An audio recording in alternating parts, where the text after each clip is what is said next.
We are currently on our way to Auckland to shoot some weightlifting. Weightlifting New Zealand has been a long-term client of mine kind of since I started. They were one of my first kind of, I guess you'll call them retainer. I just shoot most of the weightlifting events. So yeah, on our way there this morning from Tauranga, 2.5 hour drive. So we're up at 5 a.m. this morning for a 8 a.m. start, which was a little bit rough because we had Beast of a Feast last night, which is I guess it's like a local little music and food trucks and whatnot. Pretty cool. I'll throw some footage up.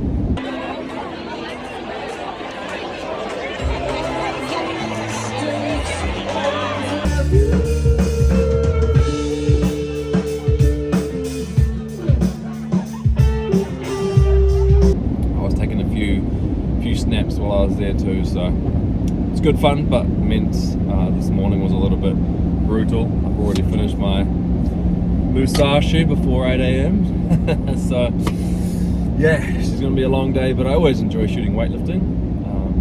I don't know if you guys know, but I used to be a weightlifting coach. I guess I technically still am a weightlifting coach.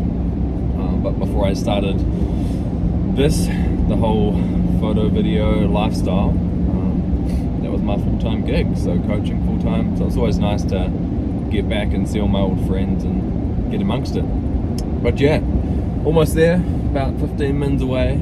So I'm sure by the time this vlog comes out, I'll be able to throw up some photos and whatnot. But almost there, so we're about 15 minutes away. I will try and get some footage as I'm shooting, and hopefully by the time this vlog comes out, I can throw some photos up for you guys. So we'll check in soon. So yeah, as I was saying, I do really enjoy shooting the weightlifting events. I used to compete and coach, so I know all the athletes and I know what they're going through when they're in the warm-up area or on the platform. And I think, especially for sports photography, but it probably goes for most photography professions or categories, that if you're able to either put yourself in their shoes or you have been in their shoes, I think you're able to capture much better images because you know the shots you're looking for and you know the emotions they're feeling, so you can shoot accordingly, really capturing the emotions, especially in the sports stuff.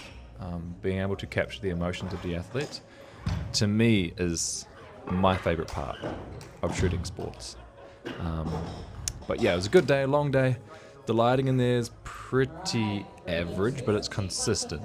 So I would take consistent average lighting over really good inconsistent lighting any day. So you can kind of set your white balance, set your settings, and it's relatively consistent through the whole day. There were those small windows in the top right corner where when the sun got high, it did start to come in a little bit, but not too bad, and it actually was really nice.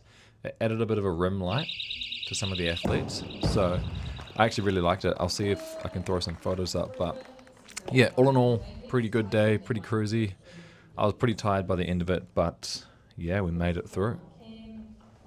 Alright, so I've just finished up day 2 at the Auckland Champs for weightlifting. Pretty long day, so started at 8 and just leaving now at 5 to drive back to Tauranga. Yeah, pretty long day, but I thought this would be a good chance to chat about a little bit of pricing structure, and kind of how I priced my packages with Weightlifting NZ, and how I provide value to both myself and to them. Because as many of you are aware and probably ran into, price is normally the barrier to getting into places. And I think it's really good practice to it's so hard. Some people will say don't budge, this is my price. If someone's not willing to pay for it, sorry, that's my price, deal with it. I'm all for that in certain situations, but most of the time I do leave room for negotiation and other ways to provide value, because that's all it is. It's just a value exchange at the end of the day. So if I'm still getting value and they're getting value and we both think it's worth it, then sweet. So anyway, what we do for them, it's pretty much half price. So they pretty much get half price day rate from me. So they don't pay much at all for what they get. They get all the photography services, but with that, it allows me to sell packages directly to the lifters, and they'll advertise that for me through email and social media and things. So they get half price, they still get their photos. I still am able to make up that income and more sometimes by selling directly to the lifters. And that was all just through negotiation. I could have just easily said no, that's my price, if you can't afford it, good luck.